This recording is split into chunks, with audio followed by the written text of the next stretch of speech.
ഇന്ന് നല്ല ടേസ്റ്റ് ആയിട്ടുള്ള വെജിറ്റബിൾ കട്ട്ലറ്റ് ഉണ്ടാക്കാവേ. ഇത് റെഡിയാക്കി എടുക്കുന്നതിന് വേണ്ടിയിട്ട് ഞാനിവിടെ ക്യാരറ്റ് എടുത്ത് വെച്ചിട്ടുണ്ട്. ഒരു ക്യാരറ്റാണ് എടുത്ത് വെച്ചേക്കുന്നത്. ഒരു ബീട്രൂട്ട് എടുത്ത് വെച്ചിട്ടുണ്ട്.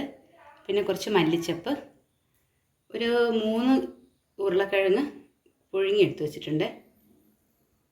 വലിയ സവാള ചെറുതായിട്ട് മുറിച്ചെടുത്തിട്ടുണ്ട്. ചെറിയ കഷ്ണം ഇഞ്ചി ചോപ്പ് ചെയ്ത് വെച്ചിട്ടുണ്ട്. എരിവിനനുസരിച്ച് പച്ചമുളക് 3-4 എടുത്ത് വെച്ചിട്ടുണ്ട്. പിന്നെ മൈദയാണ് എടുത്ത് വെച്ചിരിക്കുന്നത്. 1/2 കപ്പ് മൈദ എടുത്ത് വെച്ചിട്ടുണ്ട്. 1/4 ടീസ്പൂൺ ഗരം മസാല, 1/2 ടീസ്പൂൺ മുളക് പൊടി, ഇതിലേക്ക് 1/4 ടീസ്പൂൺ ഗരം മസാല, 1/2 ടീസ്പൂൺ കുരുമുളക്, 1/2 ടീസ്പൂൺ മഞ്ഞൾപ്പൊടി, 3/4 ടീസ്പൂൺ മുളക് പൊടി, പിന്നെ 2 ടേബിൾ സ്പൂൺ ഓയിൽ വേണം, 1/4 ടീസ്പൂൺ പഞ്ചസാര, പിന്നെ കുറച്ച് ബ്രെഡ് സ്ലൈസ് ചെയ്ത് വെച്ചിട്ടുണ്ട്. ഞാനിവിടെ പാൻ ചൂടാൻ വെച്ചിട്ടുണ്ട്. അപ്പോൾ അതിൻ്റെ അകത്തേക്ക് എണ്ണ ഒഴിച്ചിട്ടുണ്ട്. എണ്ണ ചൂടായി വന്നിട്ടുണ്ട്. അതിലേക്ക് ഇഞ്ചി ഇട്ട് കൊടുക്കാം. അതിലൂടെ തന്നെ പച്ചമുളക് ചേർത്ത് കൊടുക്കാം.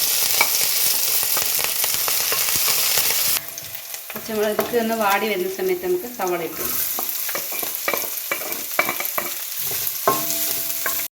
ഇനി ഇതിലേക്ക് ബാക്കിയുള്ള പച്ചക്കറികളും കൂടെ ചേർത്ത് കൊടുക്കാം. ബീറ്റ്റൂട്ട്, ക്യാരറ്റ് ഇട്ട് കൊടുക്കാം.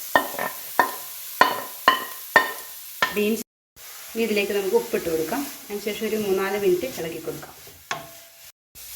നമുക്കിത് ഇനി ഒന്ന് അടച്ച് വെച്ച് ഒരു 2 മിനിറ്റ് വേവിച്ചെടുക്കാം കേട്ടോ.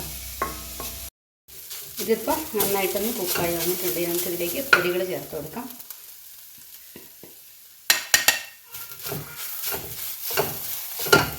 ലോ ഫ്ലെയിമിൽ ഇട്ടിട്ട് വേണം കേട്ടോ പൊടികൾ ചേർത്ത് കൊടുക്കാൻ നോക്കി കൊടുക്കാൻ. ഇതിലേക്ക് 1/4 ടീസ്പൂൺ പഞ്ചസാരയും കൂടി ചേർത്ത് കൊടുക്കാം. ഇതിലേക്ക് ഉരുളക്കിഴങ്ങ് ചേർത്ത് കൊടുത്തിട്ട് നമുക്ക് ഇളക്കാം. ഇതിപ്പോൾ വെള്ളമൊക്കെ വറ്റി ഡ്രൈ ആയിട്ടുണ്ട്. നമുക്ക് ഇതിലേക്ക് ഇനി മല്ലിയിലയും കൂടെ ചേർത്ത് കൊടുത്തിട്ട് നന്നായിട്ട് ഇളക്കിയെടുക്കാം. ഇതിപ്പോൾ ഡ്രൈ ആയിട്ട് ചട്ടിയിൽ നിന്നെല്ലാം വിട്ട് വന്നിട്ടുണ്ട്. നമുക്ക് കുഴച്ചെടുക്കാൻ പാകത്തിനായിട്ടുണ്ട്. ഇനി നമുക്കിത് കുറച്ച് സമയം തണുക്കാൻ വേണ്ടി വെയിറ്റ് ചെയ്യും. ഇനി ഇതിൻ്റെ അകത്തുനിന്ന് ഇതുപോലെ ചെറിയ ചെറിയ ബോൾസായിട്ട് ഉരുട്ടിയെടുത്തിട്ട് ഇതുപോലെ ഷേപ്പ് ആക്കിയെടുക്കണം. എന്നിട്ട് നമുക്കിത് മാവിലേക്ക് മുക്കിയെടുക്കാം. മാവിലേക്ക് ഇട്ട് കൊടുക്കാം.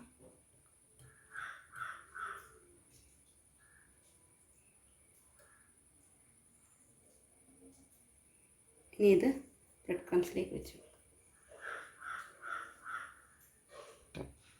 നമുക്ക് ഇതുപോലെ ഒന്ന് സ്പ്രെഡ് ചെയ്ത് കൊടുക്കാം. ഇതുപോലെ മുക്കിയെടുത്തിട്ടുണ്ട്. ഇനി നമുക്ക് ഇതൊന്ന് ഷേപ്പ് ആക്കാൻ വേണ്ടിയിട്ട് ഇതുപോലത്തെ ഒരു നെയ്ക്കുപ്പിയുടെ അടപ്പെടുത്തിട്ട് നമുക്കിതിൽ വെച്ചിട്ട് ഇങ്ങനെ ഒന്ന് ഷേപ്പാക്കി കൊടുക്കാം. ഇനി ഇത് ഒന്നിങ്ങനെ ഇളക്കിയത് കിട്ടും, ഷേപ്പായിട്ട് കിട്ടും. ഇനി ഇതുപോലെ ഓരോന്നും ആക്കിയെടുക്കാവേ. ഞാനിപ്പോൾ ഇതെല്ലാം ഷേപ്പാക്കി എടുത്തിട്ടുണ്ട്. ഇനി നമുക്കത് എണ്ണയിലിട്ട് ഫ്രൈ ചെയ്തെടുക്കാം. ഇനി നമുക്ക് ഓരോന്നും എണ്ണയിലേക്ക് ഇട്ട് കൊടുക്കാവേ.